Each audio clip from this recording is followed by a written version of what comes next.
অনেক সুন্দর লাগতেছে। কি যে কম না ভাইজান, সবই উপর আল্লাহর দান। ইস, অনেক সুন্দর। ভাবি, এটা আপনি কি করলেন? দেখ, এই যে মাথাটারে আশ্রয় দিই, ডাক দিলে বসতে চাস না। দেখ তো কত উকুন। ভাল লাগে না, এর লাগে বই না মা। ভাল লাগে না, তুমি তো আমার শাশুড়ি হয়ে গেছো, সেই জন্য ভাল লাগে না। বৌমা, হ্যাঁ মা। কালকে রাত্রে শুনলাম তোমার মাই কল দিছে, তো মোবাইল দিয়া তোমার কথা শুনে বোঝা গেল যে তোমার মা তোমারে দেখতে চাইতেছে। তো যাও না, ওনারে দেখে আসো যায়া। আম্মা, এই বাড়িতে যতদিন ধরে আইছি আমার মনে হয় না যে আমি শ্বশুর বাড়িতে আইছি। সত্যি কথা বলতে কবে যে বছর 2 পার হয়ে গেছে বুঝতেও পারি নাই। পাগলি মেয়ে, এটা তো নিজের বাড়ি, এটা তোর পরের বাড়ি না, কিন্তু মায়ের তো দেখতে মন চায়। একবার যাই ঘুরে আসো, তা না হলে তোমার মারে বলো আসতে, তোমার মা এসে ঘুরেও যাক, তোমারে দেখা যাক। না মা, আমি আর যাবো না, মারে আইতে কম। আরে পাগলি, তোমারে তো আমি আমার পোলার বউ মনে করি না, তোমারে তো আমি আমার মাইয়াই ভাবি, মাইয়ার মতো আদর করি। তাহলে এক কাজ করো, তোমার মারে আসতে কর, আইসা মেয়ের বাড়িটা ঘুরে যাক, তোমারও দেখা যাক। ঠিকই কইছো আম্মা, মারে আইতে কম। আরে বাবা, ছেলে বরে পায় ছেলের দিন বইলা গেলাম মা। এই পাগল, এই ছেলের বউ পাইয়া আমি আরে মা, পুরা লাগতেছে ভুইলা তো। যাবো, হ্যাঁ? কি কর? আজকে তুমি আর বইলা যেতেছো মা, বুঝো নাই? ভুইলা যাইতেছি। আর শুনো, আমি তো বাজারে যেতেছি, তোমার কাছে লাগবে নাকি? লাগলে বল, আমি নিয়ে আসুমনি। বৌমা, আমার কি জানি লাগবো, আমি তো মনেই করতে পারি না, কারণ যখনই চাই তুমি আইনা দাও, আমি তো জানি না যে কি আছে বা না শোনো, আছে। আমি কইতাছি, মার তো সুপারি নাই, পান নাই, আরো হ্যাঁ আবার হাটের ওষুধটা ফুরাই আছে, ওই ডাইনো। আর শোনো, মা কিন্তু ফুলকপি খায় না, হব ও ডাইনো না। তুমি ঠিকই কইছো, ফুলকপিটা আমার বেশি মজা লাগে না। আরে বাহ, মনে এতে সব মুখস্থ করে রাখছো তুমি। আচ্ছা দেখে শোনা যাও, আর যা লাগে তখন বলবো। আচ্ছা ঠিক আছে, আমি এখন বাজারে যাই, আর কি লাগে অথবা না লাগে আমার ফোনে তুমি জানাই দিও। আচ্ছা ঠিক আছে, জানাই। ঠিক আছে, আমি যাই দিলাম মা। দেখে শোনা যাও কিন্তু। পাগল এখন ছেলে আমার। আসলে ঠিকই কইছো মা। চল আমরা ঘরে যাই। চল না। চল।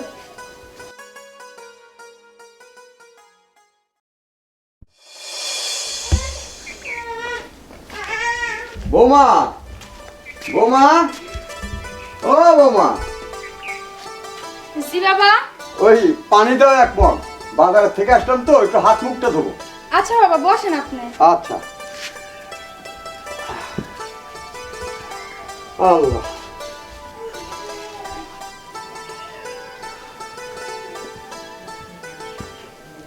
আনছো মা?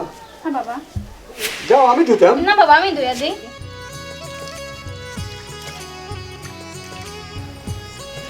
বাজান আসবেন।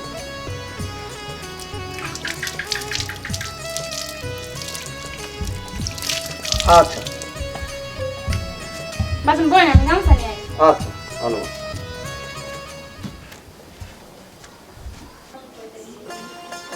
আল্লাহ, এইরকম বউ যদি সবার ঘরে ঘরে থাকতো, তাহলে আমাদের মতো বৃদ্ধ মানুষের আর বৃদ্ধাশ্রমে যাওয়া লাগতো না। আল্লাহ, তোমার কাছে ফরিয়াদ করি আল্লাহ, তুমি এই অধমের কথাটা একটু রাখো, সব ঘরে ঘরে এরকম একটা করে বৌমা দাও আল্লাহ। বাজান, হ্যাঁ। এই যে গামছা। মারে, নামাজের সময়টা তোমার না আছে? হ্যাঁ হ্যাঁ বাজান। আচ্ছা, আমি মসজিদের থেকে নামাজটা পড়ে আসি। আচ্ছা বাজান, তাড়াতাড়ি আসো। আচ্ছা। আল্লাহ,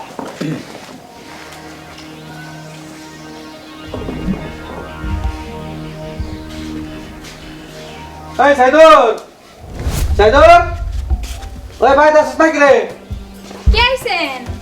আসসালামু আলাইকুম। ওয়ালাইকুম আসসালাম। ভাইজান আপনি? হ্যাঁ আমি। এই সাইদুর বাড়িতে নাই? না তো ভাইজান। আপনি ভাইজান আপনি কি খুঁজেন? বাড়িতে কেউ নাই? আম্মা কাজ করতেছে, আব্বা মসজিদে গেল মাত্র। ভাবি, আজকে কিন্তু আপনি হ্যাপি লাগতেছে, অনেক সুন্দর লাগতেছে। কি যে কম না ভাই জান, সবই উপর আল্লাহর দান। ইস, অনেক সুন্দর লাগতেছে। ভাবি, এইটা আপনি কি করলেন? এটা কি করলাম? তুমি যে আমার গায়ে হাত দিছো এটা তোমার প্রাপ্ত। আর হাইসা কথা বলে যে মানুষের গায়ে হাত দেয় এটা আমি কখনো দেখি নাই। বের হও আমার বাড়ির ভিতর থেকে। আর কখন যেন এই বাড়ির সময় তোমার না দেখি, বের হও। ভাবি, কাজটা কিন্তু ভালো করলেন আপনি।